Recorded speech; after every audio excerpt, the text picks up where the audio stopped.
नमस्कार. BMS first year क्रियाशारीर याच्या paper 1मधील आज आपण फिजिओलॉजी ऑफ नर्वस सिस्टीम या टॉपिकच्या नोट्स बघणार आहे. मागील व्हिडिओमध्ये आपण फिजिओलॉजी ऑफ एंडोक्राइन ग्लँड्स बघितलं होतं. तर फिजिओलॉजी ऑफ एंडोक्राइन ग्लँड्स आणि नर्वस सिस्टीमला एकत्रित वेटेज युनिव्हर्सिटी एक्झामसाठी दिलेला आहे. तर जर तो व्हिडिओ तुम्ही बघितला नसेल तर तो सुद्धा व्हिडिओ चॅनलवर अपलोडेड आहे. तुम्ही तिथे जाऊन तो बघू शकता. त्याचप्रमाणे जर तुम्ही आपले UT एक्झाम बूस्टर सिरीज जर त्यामधले व्हिडिओ बघितले नसतील, त्यामध्ये 6 ते 7 व्हिडिओज अपलोडेड आहेत. ते सर्व व्हिडिओ हे तुम्हाला युनिव्हर्सिटी एक्झामच्या दृष्टीने खूप महत्त्वाचे आहेत. त्यामध्ये खूप असे शॉर्ट ट्रिक्स किंवा टेबल फॉर्मॅट असतील किंवा डायग्रामॅटिक रिप्रेझेंटेशन असेल तर ते सर्व मी तुम्हाला सांगितलेलं आहे. कॉमन फॉर्मॅट आहे काही गोष्टी लिहिण्याचा, तो सर्व मी त्या व्हिडिओजमध्ये सांगितलेला आहे. ते जर तुम्ही बघितले नसतील तर ते सुद्धा अवश्य बघा. तसंच जर तुम्ही टेलिग्राम चॅनल किंवा व्हॉट्सअप ग्रुप जॉईन केलं नसेल तर त्या दोन्हीची लिंक ह्या व्हिडिओच्या डिस्क्रिप्शनमध्ये दिलेली आहे. तिथे जाऊन तुम्ही जॉईन करू शकता. तर जसं मी व्हिडिओमध्ये सुरुवातीला सांगितलं की आपण फिजिओलॉजी ऑफ एंडोक्राइन ग्लँड्सचा व्हिडिओ बघितलेला आहे. तर तसंच फिजिओलॉजी ऑफ नर्वस सिस्टीम आणि एंडोक्राइन ग्लँड्स मिळून तुम्हाला युनिव्हर्सिटी एक्झामसाठी 17 मार्कांचं वेटेज दिलेलं आहे. तर त्यावर तुम्हाला MCQ, SAQ आणि LAQ अशा तिन्ही प्रकारचे प्रश्न विचारले जाणार आहेत. तर 17 मार्क म्हणजे तुम्हाला फिक्स ह्या दोन्हीपैकी एकावर LAQ विचारतील आणि SAQ सुद्धा फिक्स या पेपरमध्ये ह्याच्यावर विचारले जातील. तर मग जर नर्वस सिस्टीमवर LAQ आला तर एंडोक्राइन ग्लँड्सवरती SAQ येण्याचे चान्सेस आणि वाईस वर्सा असे फ्रेम केले जातील क्वेश्चन्स. तर व्हिडिओ शेवटपर्यंत नीट संपूर्ण पहा व ऐका आणि तुमच्या नोट्समध्ये ते लिहून घ्या. तर सुरुवातीला नर्वस सिस्टीम. तर जी वर्टिब्रेट्समधली नर्वस सिस्टीम असते ती मोर डेव्हलप्ड असते इनवर्टिब्रेट्सपेक्षा. कारण इनवर्टिब्रेट्समध्ये सिम्पल टाईपची नर्वस सिस्टीम असते आणि आपण वर्टिब्रेट्समध्ये कॉम्प्लेक्स किंवा मोर डेव्हलप नर्वस सिस्टीम असते. त्यानंतर फिजिओलॉजी ऑफ नर्वस सिस्टीम. आता फिजिओलॉजिकल डिव्हिजन नर्वस सिस्टीमचं 2 प्रकारे केलेलं आहे, CNS आणि PNS म्हणजे सेंट्रल नर्वस सिस्टीम आणि peripheral nervous system. Central nervous सिस्टीममध्ये कोणते पार्ट्स येतात तर ब्रेन आणि स्पायनल कॉर्ड, आणि पेरिफेरल नर्वस सिस्टीममध्ये ॲफरंट नर्वस सिस्टीम आणि इफरंट नर्वस सिस्टीम. ॲफरंट म्हणजे काय? कन्वेज इनटू इन्फॉर्मेशन फ्रॉम ॲफरंट म्हणजे येते, ब्रेनकडे येते. तर कुठून येते? बॉडीकडून ब्रेन आणि स्पायनल कॉर्डकडे येते, त्याला ॲफरंट असं म्हणतात. आणि इफरंट, ई म्हणजे जाते, conveys information from CNS to the body, ब्रेनकडून जाते. तर एवढं ॲफरंट आणि इफरंटमधले एवढासा छोटासा फरक लक्षात ठेवा. त्यानंतर इफरंट नर्वस सिस्टीमचे परत 2 टाईप्स आहेत, सोमॅटिक नर्वस सिस्टीम आणि ऑटोनॉमस नर्वस सिस्टीम. सोमॅटिक म्हणजे CNS कडून स्केलेटल सिस्टीमकडे किंवा स्केलेटल पार्टकडे इन्फॉर्मेशन ट्रान्सफर केली जाते. आणि ऑटोनॉमस नर्वस सिस्टीममध्ये परत 2 सिम्पॅथॅटिक आणि पॅरासिम्पॅथॅटिक. तर ही फिजिओलॉजिकल डिव्हिजनचा जो चार्ट आहे तो व्यवस्थित लक्षात ठेवा. तुम्हाला जर नर्वस सिस्टीमवरती प्रश्न पडला तर सुरुवातीला आन्सरच्या हे लिहिणं गरजेचं आहे. त्याचं डिव्हिजन महत्त्वाचं आहे आणि ते तुम्हाला आलंच पाहिजे. त्यानंतर next nervous system. The cells of nervous system are called as neurons and neuroglia. तर त्या सेल्सला आपण न्यूरॉन म्हणतो. जसं किडनी किंवा रिनलच्या सिस्टीमला आपण नेफ्रॉन हे स्ट्रक्चरल युनिट दिले, तसं नर्वस सिस्टीममध्ये न्यूरॉन असतं. ते काय करतात? Detect, receive and transmit different stimuli. Neurons काय तर structural and functional unit of nervous system आहेत. कंडक्ट करतात impulses from one part two the another. त्याचे पार्ट्स किती सांगितले तर 3 पार्ट्स सांगितलेत, सेल बॉडी, डेंड्राइट आणि ॲक्सॉन. तुम्ही मागच्या स्लाइडमध्ये त्याची डायग्राम बघितली असेल तर ती न्यूरॉनची डायग्राम आहे आणि ती तुम्हाला लक्षात असणं आणि पेपरमध्ये काढता येणं गरजेचं आहे. तर 3 पार्ट्स, सेल बॉडी, डेंड्राइट्स आणि ॲक्सॉन. तर त्यामध्ये पहिला आहे cell body. It contains nucleus आणि granular cytoplasm. Cytoplasm consist of nucleus, lysosomes, Golgi complex आणि निसल्स बॉडी. तर हे सेल बॉडीमध्ये. त्यानंतर dendrites highly branch cytoplasmic process आहेत, conducts nerve impulse towards the cell body.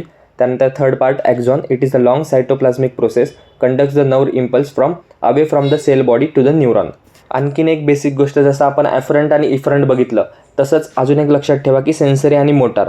Sensory आणि मोटार म्हणजे काय? स्किनकडून ब्रेनकडे जे इम्पल्स जातात किंवा जो सिग्नल जातात किंवा जी इन्फॉर्मेशन जाते त्याला सेन्सरी असं म्हणतात, आणि ब्रेनकडून स्किनकडे जातं त्याला मोटार असं म्हणतात. त्यानंतर नेक्स्ट पॉईंट आहे nerve fibres. Axon is called as nerve fibre. ॲक्झॉनलाच आपण नर्व फायबर असं म्हणतो. त्याचे 2 टाईप आहेत, मायलिनेटेड नर्व फायबर आणि non myelinated nerve fibre. Myelinated nerve fibre म्हणजे brain and spinal cord surrounded by the myelin sheath. त्यांच्याकडेनी मायलिन शीथ असते म्हणून मायलिनेटेड म्हणतात. They have the capacity of regeneration. आणि non myelinated, brain and spinal cord are without the myelin sheath आणि दे cannot regenerate. तर हे myelinated आणि non myelinated nerve fibre. त्यानंतर नेक्स्ट फंक्शन ऑफ न्यूरॉन्स. आता आपण फिजिओलॉजी बघतोय म्हणल्यावर प्रत्येक पॉईंट बघून झाल्यानंतर आपल्याला लगेच त्याचं फंक्शन बघणं गरजेचं आहे. फंक्शन्स ऑफ न्यूरॉनमध्ये एक पहिलं त्याचं सेन्सरी न्यूरॉन. त्याचं फंक्शन काय तर convey the impulse from skin, muscle, joint to the brain and spinal cord. त्यानंतर मोटार न्यूरॉन किंवा efferent neuron conveys the impulse from brain and spinal cord to the muscle, skin आणि gland. आणि associated neuron carries the impulse from sensory neuron to motor neuron. म्हणजे 3 प्रकारचे function clearly लक्षात ठेवा, sensory, motor आणि associated. त्यानंतर next आहे, आता तर आपल्याला ब्रेनचं डिव्हिजन तर माहिती आहे त्यामध्ये CNS कन्सिस्ट ऑफ ब्रेन आणि स्पायनल कॉर्ड. मग ब्रेनमध्ये काय काय आहे? Cerebrum, cerebellum, diencephalon, brainstem. डायन्सेफलॉनमध्ये परत 2 पार्ट्स आहेत, थॅलॅमस आणि हायपोथॅलॅमस. आणि ब्रेनस्टेममध्ये मेडुला ऑब्लॉंगेटा, पॉन्स आणि मिड ब्रेन. मिड ब्रेनमध्ये परत 2 पार्ट पडतात, सेरेबेलम आणि क्रुरा सेरेब्री. आणि हाइंड ब्रेनमध्ये पॉन्स, मेडुला ऑब्लॉंगेटा आणि सेरेबेलम. तर अशा प्रकारे ब्रेनचं डिव्हिजन केलेलं आहे, तर ते सुद्धा लक्षात ठेवा. आणि जो आपण सुरुवातीला नर्वस सिस्टीमचं फिजिओलॉजिकल डिव्हिजन बघितलं ते सुद्धा लक्षात ठेवा. त्यानंतर functions of cerebrum. It is the largest part of the brain. Surface of cerebrum is cortex. Cortex is made up of grey matter आणि तो नॉन मायलिनेटेड असतो. White matter is situated below the cortex. It divides into 2 equal halves. त्यालाच आपण cerebral hemisphere असं म्हणतो, right and left hemisphere. Both the hemispheres are connected by the corpus callosum. The functional area of cerebral cortex is divided into sensory area, motor area आणि associated area. अशा प्रकारे 3 एरियामध्ये cerebral कॉर्टेक्सचा area divided असतो. त्यानंतर next sensory area. त्यामध्ये primary area आणि association area. Primary एरियामध्ये general sensory area, primary visual area आणि प्रायमरी ऑडिटरी एरिया. त्यानंतर प्रायमरी गस्टेटरी आणि प्रायमरी ऑल्फॅक्टरी एरिया, हे सगळे प्रायमरी एरियाच्या अंडर येतात.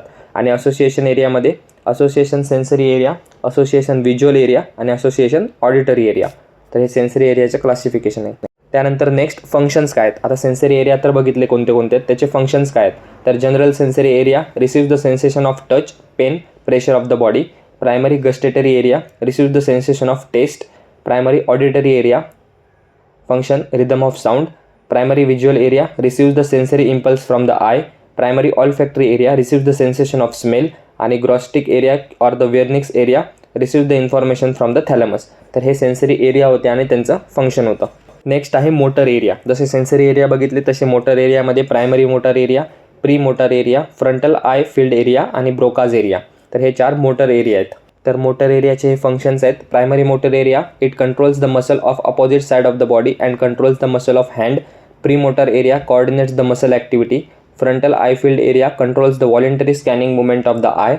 आणि Broca's area converts thoughts into the speech, म्हणूनच त्याला ब्रोकाज स्पीच एरिया सुद्धा म्हणतात. त्यानंतर reflex arc. Reflex is a rapid response to the changes in the internal or external environment needed to maintain the homeostasis.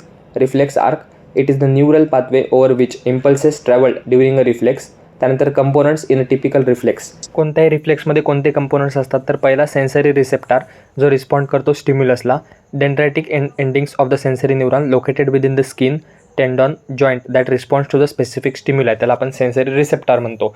त्यानंतर sensory neuron that transmits the impulse into the spinal cord, जे इम्पल्सला घेऊन जातं ते sensory neuron. Nerve impulses propagate from sensory receptor along the axon of sensory neuron to the gray matter of the spinal cord किंवा brainstem. त्यानंतर integrating centres जे spinal cord process information relay impulses from the sensory to the motor neurons. त्यानंतर motor neuron transmits the impulse out of the spinal cord, म्हणजे spinal कॉर्डमध्ये जेव्हा integration होतं इन्फॉर्मेशनचं तेव्हा ते तिथून ट्रान्समिट केलं जातं बाहेर. तर ते मोटार न्यूरॉनचं काम असतं. Impulse from the integrating centre propagates out of the CNS along the motor neuron to the effector. Effector म्हणजे receives the impulse from motor neuron and carries to the desired response. Part of the motor neuron that responds to the motor nerve impulse, it is called as effector and action is called as reflex. त्यानंतर reflex action 2 प्रकारचे असतात. एक unconditional reflex action आणि दुसरं conditional reflex action. Unconditional reflex action that is reflex present from the birth आणि no condition is attached. Conditional reflection action म्हणजे reflex not present from the birth, develop later आणि some condition attach. त्यानंतर types of reflexes. Reflexes किती प्रकारचे असतात? तर mainly 3 प्रकारचे असतात. सुपरफिशियल रिफ्लेक्स, डीप रिफ्लेक्स आणि विजरल रिफ्लेक्स. सुपरफिशियल रिफ्लेक्स म्हणजे reflexes elicited from the surface of the body. Example corneal, conjunctival, nasal, uvular, plantar आणि ॲब्डॉमिनल रिफ्लेक्स. त्यानंतर deep reflexes, the reflexes elicited from the deeper structures beneath the skin. Example jaw jerk, bicep jerk, tricep jerk, knee jerk, ankle jerk हे deep tendon reflex आहेत. Visceral reflex, reflexes arising from the pupil and visceral organs. Example light reflex, accommodation. त्यानंतर oculocardiac reflex किंवा carotid sinus reflex हे सर्व visceral reflex आहेत.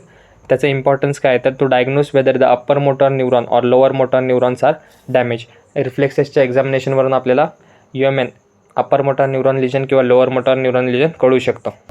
त्यानंतर functions. आता जे आपण नर्वस सिस्टीम बघितली त्याच्यामध्ये जे जे ऑर्गन्स असतात त्याची ॲनाटॉमी तर आपण रचना शरीरमध्ये बघतोच, पण त्याचे जे फंक्शन्स असतात ते आपण फिजिओलॉजी किंवा क्रिया शरीरमध्ये बघतो. तर त्यामध्ये सुरुवातीला cerebrum. It is the largest part of brain, protects the brain, cranial bones, meninges and the cerebrospinal fluid protect the brain. Initiates and coordinates the movement, regulates the temperature. त्यानंतर इनेबल्स स्पीच, थिंकिंग, जजमेंट आणि emotions. त्यानंतर दुसरं आहे cerebrospinal fluid म्हणजे CSF. It protects the brain and spinal cord from the trauma, acts as a shock absorber, provides nourishment to the nervous tissues आणि provides glucose and oxygen to the neurons. त्यानंतर next आहे cerebellum.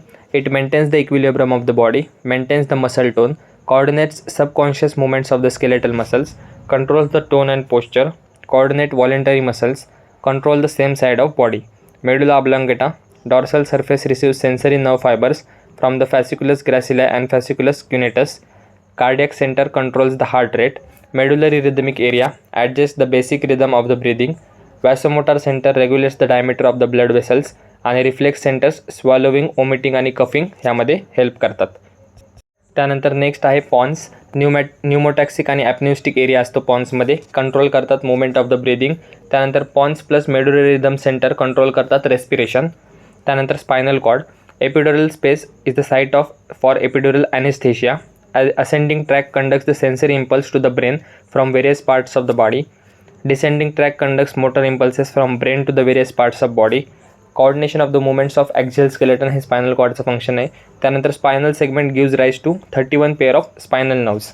तर हे होते काही nervous सिस्टीमचे organs आणि त्यांचे फंक्शन्स. तर या होत्या क्रियाशरीर पेपरमधील फिजिओलॉजी ऑफ नर्वस सिस्टीम संबंधित नोट्स. तर हा जर व्हिडिओ तुम्हाला आवडला असेल तर व्हिडिओला लाईक करा, चॅनलला सबस्क्राईब करा, तुमच्या इतर मित्रांमध्ये हा व्हिडिओ शेअर करा, जेणेकरून त्यांच्यापर्यंत हा व्हिडिओ पोहोचेल आणि त्यांनासुद्धा एक्झामसाठी याचा फायदा होईल. तसंच जर तुम्ही UT एक्झाम बूस्टर सिरीजमधले व्हिडिओ पाहिले नसतील तर ते सुद्धा पहा. आपण भेटूया लवकरच पुन्हा अशाच एका नवीन व्हिडिओमध्ये नवीन टॉपिकसोबत. धन्यवाद. So guys, subscribe Ayurveda essence for more such videos. You will get all handwritten notes here.